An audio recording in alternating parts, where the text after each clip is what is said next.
Hello friends नमस्कार केमती अच्छा आपण मैंने आज गोटे ट्रैवल ब्लॉग देखा चाहिए मो चैनल आशा कर भल लगे जब भल लगुव लाइक शेयर कमेंट करने को जमा भूलें चैनल टी यदि सब्सक्राइब कर थे सब्सक्राइब करदे आ इंस्टा और फेसबुक रे थिले फॉलो निहाती करदे।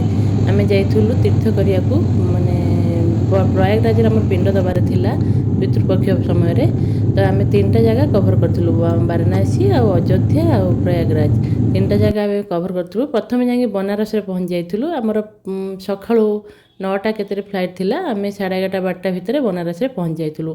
पहुँचिकी सेठी एयरपोर्ट रू बाहर की फास्ट आम होटेल नहीं होटेल नेला रेस्टोरेंट गोटे खाई आम रेस्ट नहीं आम माने 4टा बेलू इवनिंग रे आम बाहर थिलु बुलियापाई। सेठी आम जानिया पाइलु प्रथमे बनारस जो मैंने आसती आगे बाबा काल भैरवंकर दर्शन करती आदेश बिना आ कौटी माने यात्रा करवाटा शुभ ही न थाए बोली आम जानिलु। तो आम भी सेटा फॉलो कलु। आपण मैंने भी जानिथिबे माने ए विषय किसी कमेंट मध्य निहाती जनइबे। आम तो सेठू जानिया पाइलु आम जो होटेल रही सेठिका लोकल लोक भी किसी कहले आम भी जानी किसी आमर रिलेटिव जाइए। तो आम काल भैरव को दर्शन कलु बहुत भीड़ थिला बढ़िया दर्शन भी है दर्शन करके आम सेठिकार राति जेहेतु होता आम भाविलु किसी लोकल मार्केट और लोकल फूड ट्राए करिया को। तो सेठिकार चाहा तो आपण मैंने गले निहाती ट्राए करेंगे जो जगार भी चाह पिंतु बढ़िया चाय लवर बहुत बढ़िया जगह बढ़िया टेस्ट चाय सबुआड़े सेठिका लस्सी तो बहुत बढ़िया फेमस से चाट लस्सी कचौड़ी पूरी एमती बहुत लोकल फूड अच्छी जोटा कि बहुत बढ़िया टेस्ट थिला। आम लोकल मार्केट किसी बनारसी शाड़ी तो मेन सेठी आम किसी जगह एमती बुलिलु तापरे आम से गोटे लस्सी दुकान रे आगे लस्सी पीलु संध्या जेहेतु आम एत बाटर जाइछु ट्राए तो निहाती करेंगे। तो देखो बापुनी लस्सी पी कौन कौन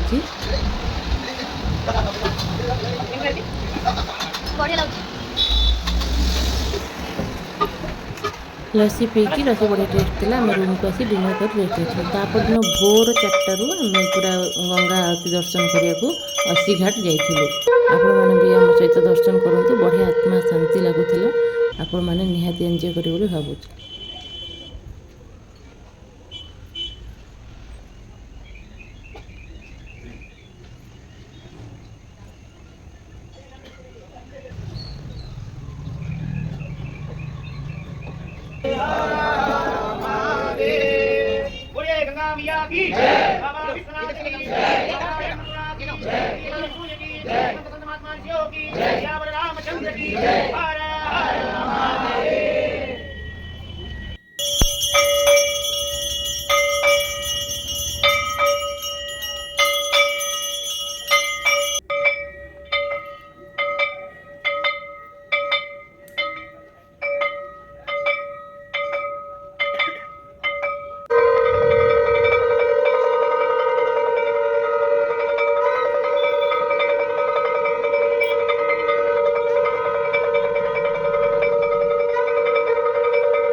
गंगा आरती तो बनारस रे बहुत फेमस जेहेतु गंगा फुल थिला गंगा कूड़े हो पार ना जो उंचा जगह तंकर बारंडा भाया छात पर एमती होता तथापि आमर माने देखिया गंगा कूड़े बहुत बड़ आकार हुए आम तो जाचु रिल्स मध्यम आप देखीचु आम मन दुख है तथापि आम जी भगवान को दया आम से बारंडार छात पर देखिकी आम एंजॉय करूँ। तापर दिन नेक्स्ट दिन आम सका पूरा उठिकी आम जाइलु सारंगा टेम्पल आ 30 किलोमीटर डिस्टेंस हम बनारस रु बढ़िया बढ़िया जगह अच्छी आप 2-3 दिन बनारस रे सब जगह एक्सप्लोर करेंगे।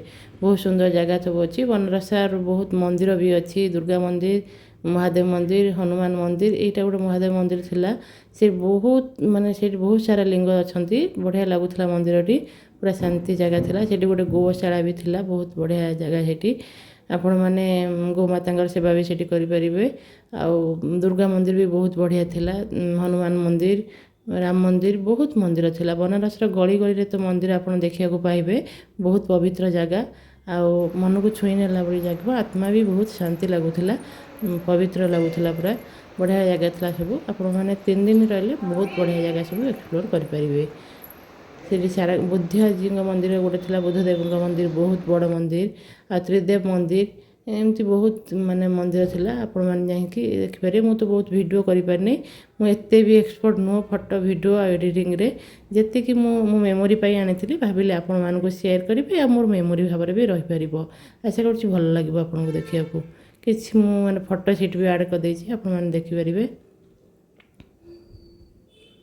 ଏଇଟା ଗୋଟେ ମାନେ ବୁଦ୍ଧ ମନ୍ଦିର ଥିଲା, ବହୁତ ବଢ଼ିଆ ମନ୍ଦିର। ଜାପାନ ମନ୍ଦିର ଗୋଟେ ଥିଲା, ଜାପାନୀ ମାନଙ୍କର। କେତେ ନା ମୁଁ ଆହୁରି ନାଁ ବି ସବୁ ଭୁଲି ଯାଇଛି, କିନ୍ତୁ ବଢ଼ିଆ ବଢ଼ିଆ ମନ୍ଦିର ସବୁ ଥିଲା, ବହୁତ ବଢ଼ିଆ ମନ୍ଦିର ଥିଲା ସବୁ। ସେଦିନ ପୁରା ଆମେ ସନ୍ଧ୍ୟା ମାନେ 4ଟା ବେଳକୁ ଆମର କ୍ରୁଜ୍ ବୁକିଂ ଥିଲା, ମାନେ 5ଟାରେ ଛାଡ଼ିବ ବୋଲି। 4ଟା ମାନେ ଘଣ୍ଟେ ପୂର୍ବରୁ ଯାଇ ପହଞ୍ଚିବାର ଥିବା। ଆମେ ନେକ୍ସଟ ଦିନ ଏଇସବୁ ଜାଗା, ବାହାର ଜାଗା ସବୁ ବୁଲିଥିଲୁ, ବଢ଼ିଆ ଲାଗିଥିଲା। ତାପରେ ଆମେ ଲଞ୍ଚ ସାରିକି ଆମେ ପଳେଇ ଆସିଥିଲୁ ଦଶାଶନି ଘାଟ, ସେଇଠି କ୍ରୁଜ୍ ଆମର ବୁକ୍ ଥିଲା ସେଦିନ ସନ୍ଧ୍ୟାବେଳେ। ବହୁତ ବଢ଼ିଆ ବୁଦ୍ଧ ମନ୍ଦିର, କେତେ ବଡ଼ ଦେଖିପାରୁଥିବେ, ବହୁତ ବଡ଼ ଆଉ ଶାନ୍ତି ଜାଗା। ବୁଦ୍ଧ ଜାଗା ମାନେ ଯେଉଁଠି ଆମର ସବୁ ମନ୍ଦିର ଅଛି ଜାଣିଥିବେ, ବହୁତ ଶାନ୍ତି ଜାଗା, ପୁରା ସାଇଲେଣ୍ଟ ଥିଲା। ତଥାପି ମୁଁ କିଛି ମାନେ ଭିଡ଼ିଓ ନେଇ ଆସିଛି ଆପଣମାନଙ୍କ ପାଇଁ।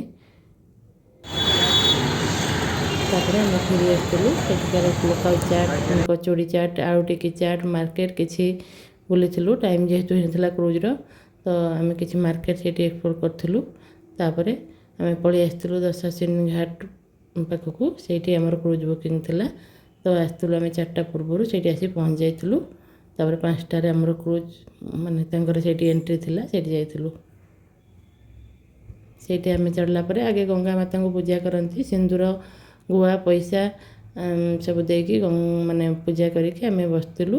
ସେଇଠି ପ୍ରାୟ 2 ଘଣ୍ଟା ଖଣ୍ଡ, ମାନେ 2 ଘଣ୍ଟା ଉପରେ, 2.5 ଘଣ୍ଟା ଖଣ୍ଡ। 5ଟାରେ ଛାଡ଼ିଥିଲା, 7:30 8ଟା ହେଇଯାଇଥିଲା ପ୍ରାୟ ଆମକୁ। ମାନେ ସେତିକି ଘାଟ ଯେତିକି ବନାରସରେ ଥିଲା, 84 ଘାଟ ଥିଲା, ସେଇଠି ଆମେ ବୁଲିଥିଲୁ। ଯେହେତୁ ଛୋଟ ନାଁ ସବୁ ଚାଲୁନଥିଲା, ବୋଟ୍ କିଛି ଚାଲୁନଥିଲା, ପାଣି ବହୁତ ଭରିକି ଥିଲା ରିକ୍ସ ପାଇଁ, ତ 2ଟା କି 3ଟା ଖଣ୍ଡ କ୍ରୁଜ୍ ଚାଲୁଥିଲା। ଯାହା ବୁକିଂ କରିବା, ଅନଲାଇନ୍ ବୁକିଂ ହେଉଥିଲା, ଅଫଲାଇନ୍ ବି ବୁକିଂ ହେଉଥିଲା, ଆପଣ ଯେମିତି କରିକି ମାନେ ଯାଇପାରିବେ। ତ ଆମେ ସେଇଠୁ ଯାଇକି କ୍ରୁଜ୍ ବୁକ୍ କରିଥିଲୁ। ଯେହେତୁ ଏତେ ବାଟ ଆସିଛୁ, ନ ବୁଲିଲେ ଘାଟ ଭଲ ଲାଗିବନି। ତ 84 ଘାଟ ଆମେ ସେ କ୍ରୁଜ୍ ମାଧ୍ୟମରେ ବୁଲିଥିଲୁ ପ୍ରାୟ 2.5 ଘଣ୍ଟା 3 ଘଣ୍ଟା ଖଣ୍ଡ। ସେ ଆମକୁ ବୁଲେଇକି ସନ୍ଧ୍ୟା ଆଳତି ଆଉ ସବୁ ଦର୍ଶନ କରି, ସବୁ ଘାଟର ନାଁ ମାନେ ଆନାଉନ୍ସ କରିକା ସବୁ ଘାଟ ଆପଣଙ୍କୁ ଦେଖେଇକି ସେ ନେଇକି ଯିବେ। ବଢ଼ିଆ ଲାଗୁଥିଲା, ପୁରା ନାଇଟ୍ ଭିଉ ଥିଲା, ବଢ଼ିଆ ଥଣ୍ଡା ପବନ ବି ସେଇଠି ଥିଲା ଗଙ୍ଗା କୂଳରେ, ବହୁତ ବଢ଼ିଆ ଲାଗୁଥିଲା। 84 ଘାଟ ଖଣ୍ଡ ଆମେ ବୁଲିଥିଲୁ, ତା ଭିତରେ 2.5 ଘଣ୍ଟା ଖଣ୍ଡ ବୁଲିକି ଆଳତି ବି ସେଇଠି ହେଉଥିଲା, ଛାତ ଉପରେ ସବୁ ଦେଖେଇଥିଲେ। ତାପରେ ମଣିକର୍ଣ୍ଣିକା ଘାଟ ବି ତା ଦେହରେ ଦେଖେଇଥିଲେ, କିନ୍ତୁ ଆମେ ତା ପରଦିନ ଯେତେବେଳେ ବାବା କାଶୀନାଥଙ୍କ ଦର୍ଶନ କରିବାକୁ ଗଲୁ, ସେଇଠି ମଣିକର୍ଣ୍ଣିକା ଘାଟ ପାଖରେ ଆମେ ସେଇଠି ବି ଯାଇକି ଦର୍ଶନ କରିଥିଲୁ। ଘାଟ ମାଧ୍ୟମରେ ତ ସବୁ ଘାଟ ଦେଖିଥିଲେ, ଯେହେତୁ ଦୂରରୁ ଦେଖିଥିଲୁ, ତ ଆମେ ଆଉ ଥରେ ଯାଇକି ପୁଣି ପାଖରୁ ସେଦିନ ଦେଖିଥିଲୁ। ଏମିତି ଘାଟ, ବନାରସ ବହୁତ ବଢ଼ିଆ ଜାଗା, ଆପଣମାନେ ନିହାତି ଥରେ ଟ୍ରାଏ କରିବେ ଆସିବାକୁ।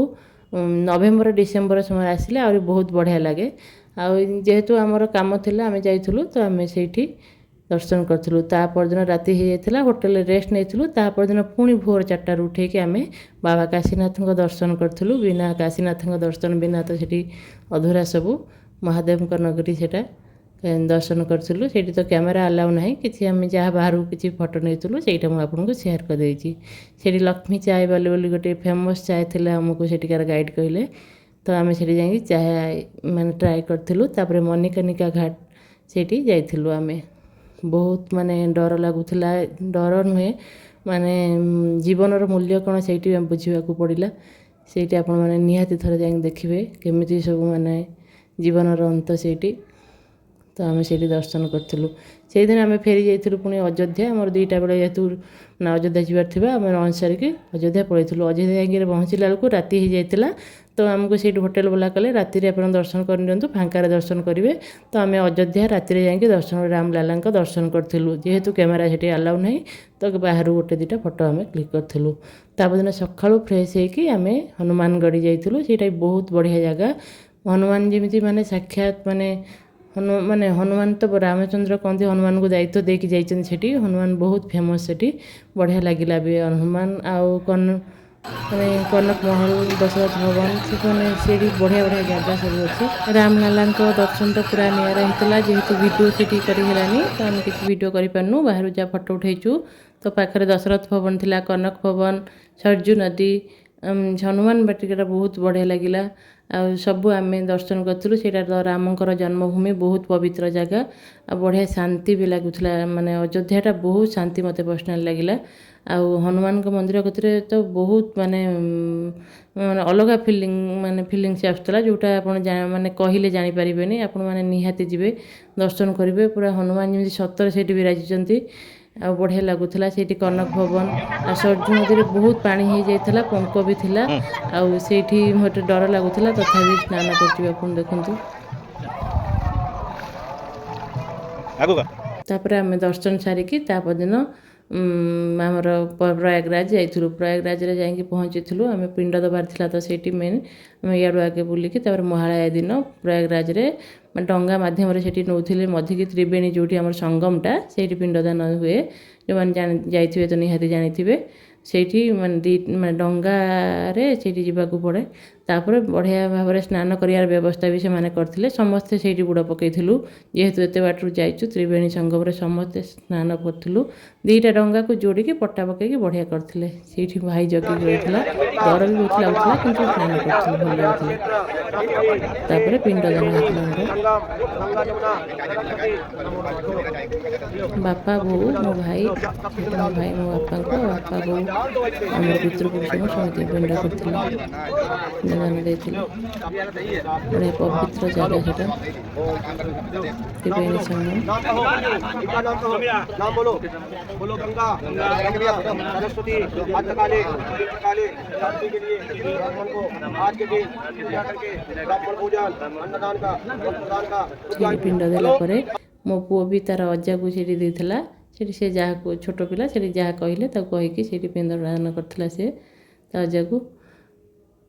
ପିଣ୍ଡଦାନ ପରେ ବି କୁହନ୍ତି କ'ଣ ପୁଣି ଆଉଥରେ ବୁଡ଼ ପକାଇବାକୁ, ଫାଷ୍ଟ ବୁଡ଼ ପକାଇକି ପିଣ୍ଡଦାନ କଲେ, ତାପରେ ପୁଣି ଆଉଥରେ ବୁଡ଼ ପକାଇଲେ। ସେଇଠି ବୁଡ଼ ପକାଇକି ପୁଣି ତାପରେ ଆମେ ଫେରିଥିଲୁ ସେଇଠୁ, ମାନେ ସେଇ ଡଙ୍ଗା ମାଧ୍ୟମରେ ସେ ଆଣିକି ବୁକ୍ ହେଇଥିବ ଯେଉଁ ଡଙ୍ଗା ସେ ସେଇଠି ରହିଥିବ। ତାପରେ ଫେରିଥିଲୁ ଆମେ ସେଇଠିକାର ଲେଟେ ହନୁମାନ, ସେଇଠି ବହୁତ ହନୁମାନ ଫେମସ୍। ସେଇଠିକାର ଲେଟେ ହନୁମାନ ପାଖରେ ପହଞ୍ଚିଥିଲୁ। ପହଞ୍ଚିକି ସେଇଠି ଦର୍ଶନ କରିଥିଲୁ। ସେଇଠି ବି ବହୁତ ଭିଡ଼ ଥିଲା। ସେଇଠି ତାପରେ ହନୁମାନ ମନ୍ଦିର ଲେଟେ ହନୁମାନଙ୍କ ଦର୍ଶନ କରିଥିଲୁ।